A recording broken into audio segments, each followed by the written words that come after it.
السلام عليكم ورحمة الله وبركاته. ازيكم حبايبي؟ عاملين ايه؟ يا رب تكونوا في اسعد حال. قبل ما نبدأ الفيديو نصلي على النبي ونذكر الله. اللهم صل وسلم عليك يا حبيبي يا رسول الله. اللهم بارك في اي حاجة بنعملها، اللهم بارك في اي حد يحط لايك ويشترك في القناة. النهاردة هنعمل ايه يا سارة؟ هنعمل بيتزا. النهاردة هعمل بيتزا عشان خاطر سرسر حبيبتي، الاولاد عاوزين ياكلوا بيتزا. وانا عندي اكل والله النهاردة، فانا قلت اعمل ايه؟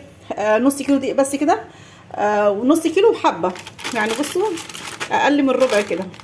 وكنت جايبه نص كيلو من عند العلافه اهو.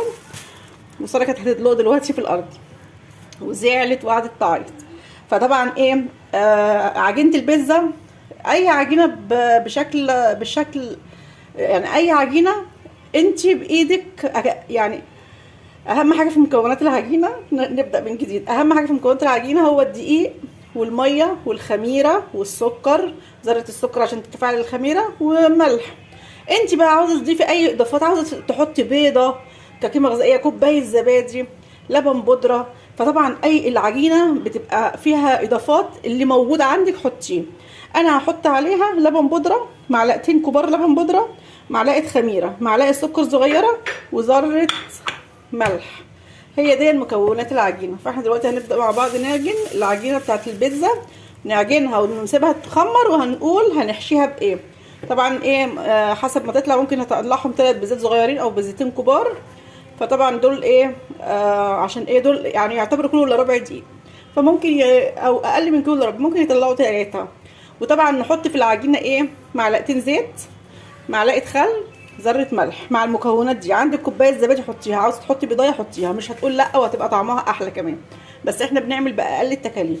فدلوقتي هنعمل العجينه. طبعا العجينه لازم تقعدي تعجني فيها لما تقولي يا بس هي عجينه البيتزا تتعجن كويس ونسيبها تخمر. فدلوقتي بقى هنروح حاطين بقى الدقيق اهون،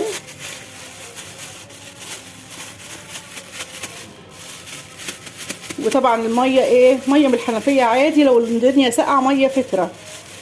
فانا هفضي بقى كل حاجه اهو كده،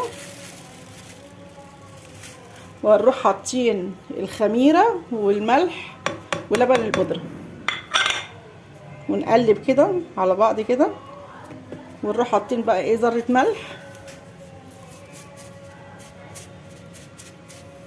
ذره ملح حطيناها كده، وهنحط معلقتين زيت. انا بصوا يعني انا بالبركه كده، انا عارفه المقدار، بس كفايه. وهنحط معلقه خل عشان الخل بيديها برضو هشاشه. ونروح بقى ايه، عاجنين بميه عادي. اروح اجيب بقى ميه وهوريكم وانا بعجن. دلوقتي يا حبايبي خلاص حطينا الميه، يعني كميه الدقيق خدت كوبايتين ميه من اللي انا حطاها دي. حطيتها بقى على الرخامه وعماله ايه اعجن فيها. العجينه بتبقى عجينه يعني مش يابسه، عجينه البيتزا بتبقى عجينه طريه، نقعد نعجن فيها لغايه ما تبقى ليها عرق. فانا عشان ما اطولش عليكم الفيديو هعجنها واوريكم منظرها النهائي عامل ازاي. هي خدت كوبايتين ميه، يعني بصوا ما شاء الله العجينه عشان الدقيق حلو. بصوا عامله ازاي في ايديا، بصوا. وساره عماله عاوز هديكي حته عجينه لما اعجنها يا ساره، بتقولي كل شويه عاوزه حته عجينه يا تيتا العب بيها. قلت لها حاضر، بس لما اعجن العجينه انا اقعد اعجنها. بصوا ما شاء الله، لو حد غايزك فيش غيظك في الحاجات دي لو ان الحمد لله ما حدش غيظنا ولا حاجه، الحمد لله. احنا طول عمرنا ما بنزعلش من حد. هجيلكوا بقى حبه كده هكون عجنتها واوريكم سمكها عامل ازاي. خلاص كده انا عجنتها اهون.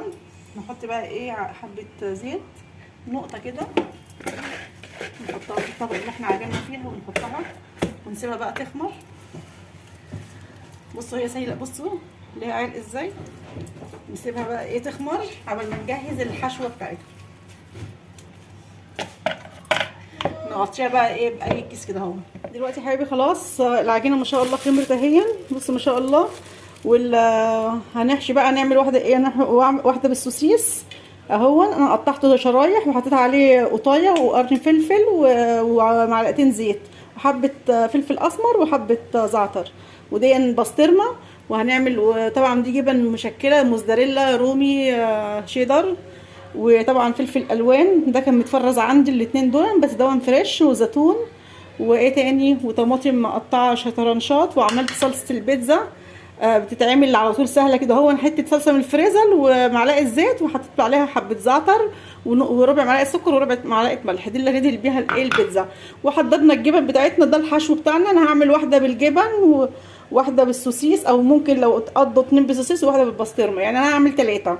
فطبعا دلوقتي هنمسك العجينه دي هقسمها ل3 قطع، لان هعملهم 3 في حجم الصينيه دي.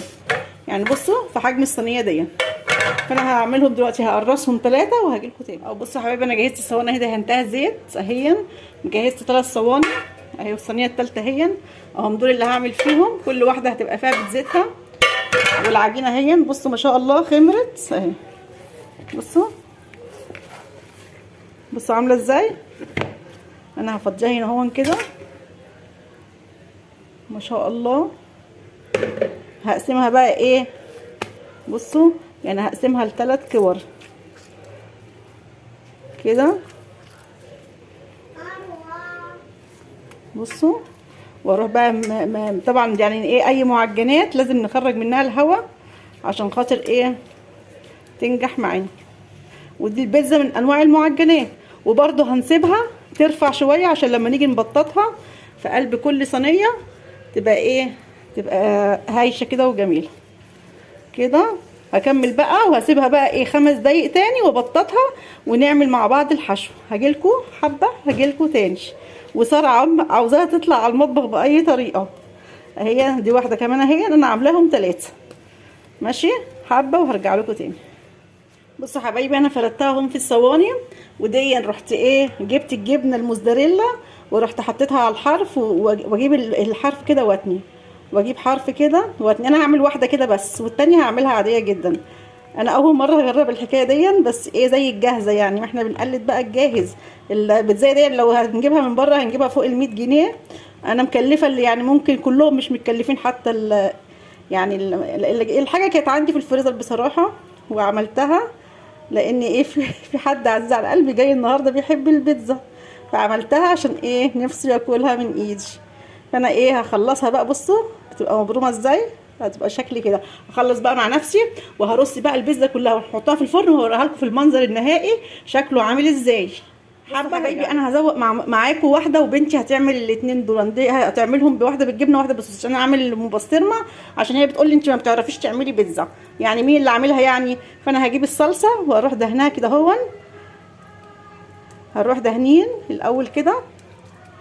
دي الصلصه اللي عاملينها، صلصه عندنا في الفريزر عادي. عندك كاتشب حطي، وفي صلصه بيتزا بتتباع، بس احنا عاوزين ايه اقل الامكانيات. نخلي كده ايه، نحط كده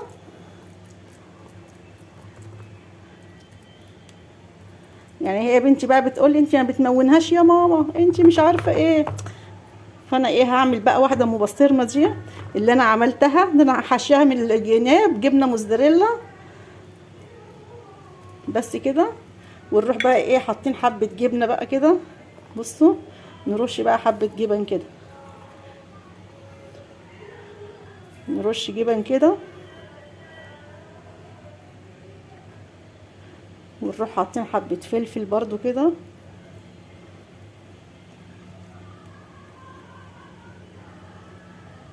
وحبه فلفل الوان اللي انا مفرزاه، حبه حمر برضو كده، وزيتون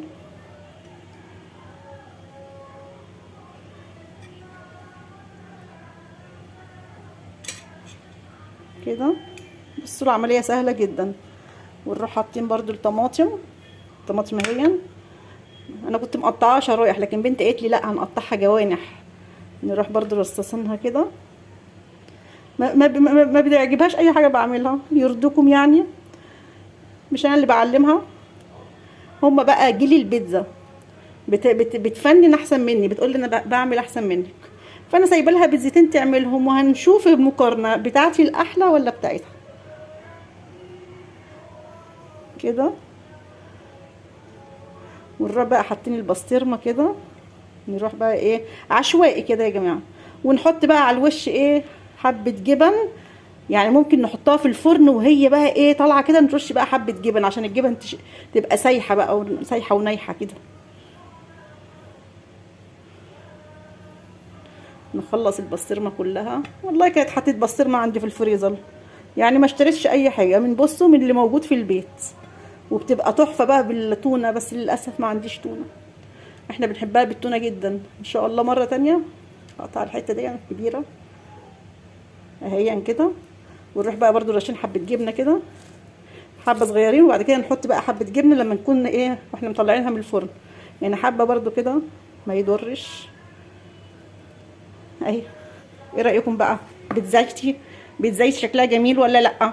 هي بقى هتعمل البيزتين دول هي مع نفسها، وهحطها بقى في الفرن لما اطلعها لكم هوريها لكم منظرها عامل ازاي حبه، وهرجع لكم تاني. ايه رايكم؟ تحفه.